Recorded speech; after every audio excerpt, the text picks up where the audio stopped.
Broken again. What's that sound? It's For Amusement Only, the EM and Bingo Pinball Podcast.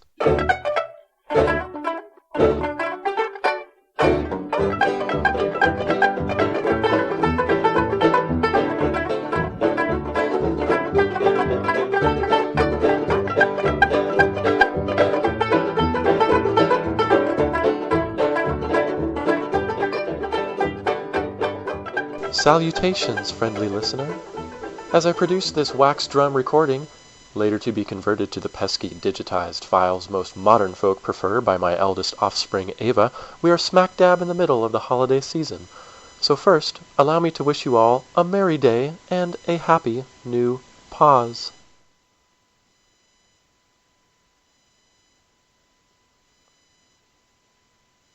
I'd like to start by talking about traditions. Here in the fake Baldridge household on Christmas Day, presents are only awarded for successful bingo play. In mere moments, when my young sprouts and wife awaken on this Christmas morn, we'll all shuffle into the bingo parlor, or as fake Miss Baldridge calls it, the garage, where stocking stuffers can be claimed for 4-in-line wins, and traditional presents may be redeemed for achieving a 5-in-line hit.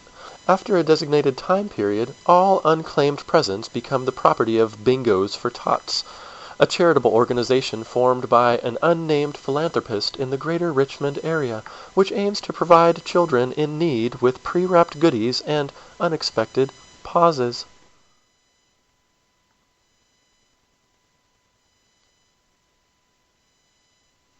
When last we spoke, we covered the origins of East Coast entrepreneur Eustachius Cobblebottom's upstart pingame manufacturing company, Nantucket Nickel, and their first production title, Terminal Velocity.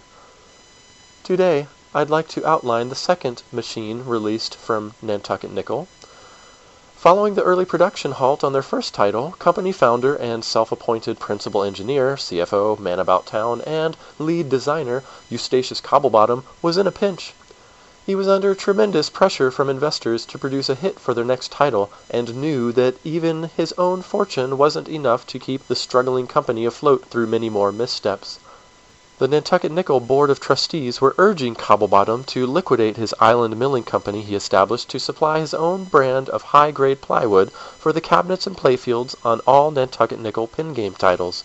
Insistent on the highest level of quality for all aspects of his games, Cobblebottom dismissed the idea completely and replied that he would, quote, sooner sell his real estate holdings on the mainland of Massachusetts, the original source of his fortune, before he would give up the only provider of his patented high-grade cobblewood, end quote.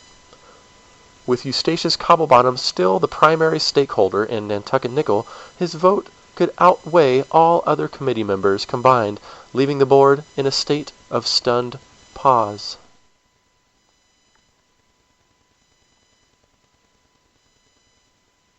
For his second attempt, he looked to his greatest competitor for inspiration. Cobblebottom went with a more is more approach and figured if the Gottlieb fairy tale titles proved that 6 flippers were good, more must be better. Not one to be easily outdone, he engineered his next title with 15 flippers, including one in the center of the 2 lower flippers, a feature Nantucket Nickel went so far as to patent, calling it their proprietary waggle flip design. The waggle flip was a vertically oriented flipper disguised as a lane guide, placed inconspicuously above the drain. However, when either right or left flipper button was activated, it would wave about uncontrollably for a moment before coming to rest, only to repeat the flailing wiper motion each time the flipper button was struck. The remaining 14 flippers were scattered about the playfield from top to bottom, many of which were scarcely out of striking distance of other flippers or shot paths. Cobblebottom was certain the poor reception of his first title was due to the public's unwillingness to accept the edgy name he bestowed upon it. So for his second effort he took a cue from the kinder, gentler cultural attitude of the late 40s and named his second production effort Land of Plenty.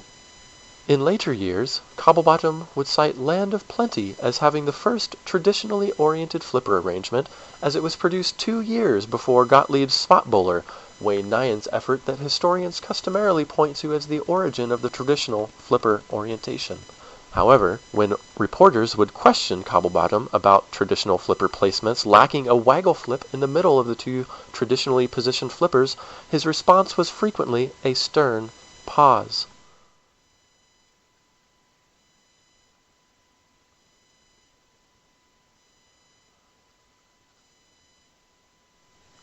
Nantucket Nickel's exclusive artist, Andy Thompson, once again knocked the art package out of the proverbial park, deftly weaving the thematic imagery in and out of the bevy of flippers littering the playfield.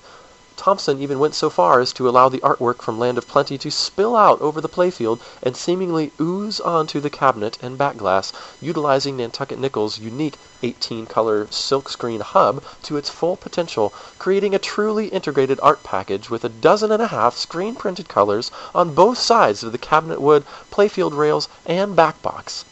Despite being produced in completely separate processes, the player occasionally had difficulty discerning where playfield or plastics stopped and where the cabinet or back glass began. Thompson was a stickler for color matching across all printing substrates, be it plywood for the cabinet, the plexiglass of the plastics, or even the back glass itself, and because all printing was produced in-house at the Nantucket Nickel factory, mere steps away from Thompson's studio and residence, Andy's meticulous eye for detail could oversee such artistic integration. When the production machine hit the streets with its truly, fully integrated art package, it was enough to make a passerby want to stop and pause.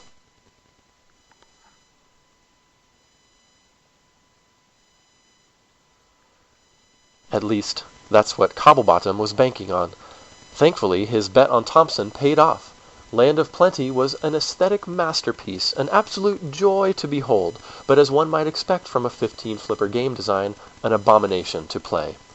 Production on Land of Plenty began 2 short months after the production halt on Terminal Velocity.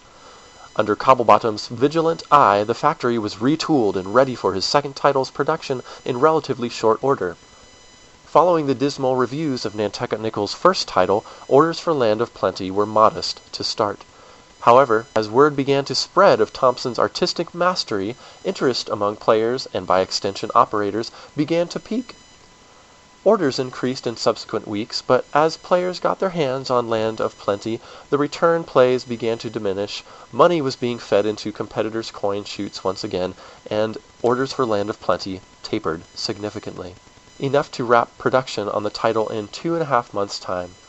A longer run than Terminal Velocity, to be sure, but still only a blip on the radar of industry-wide production numbers of the time, leading Nantucket Nickel's figurehead to pensate before moving forward with his third production title via a lengthy pause.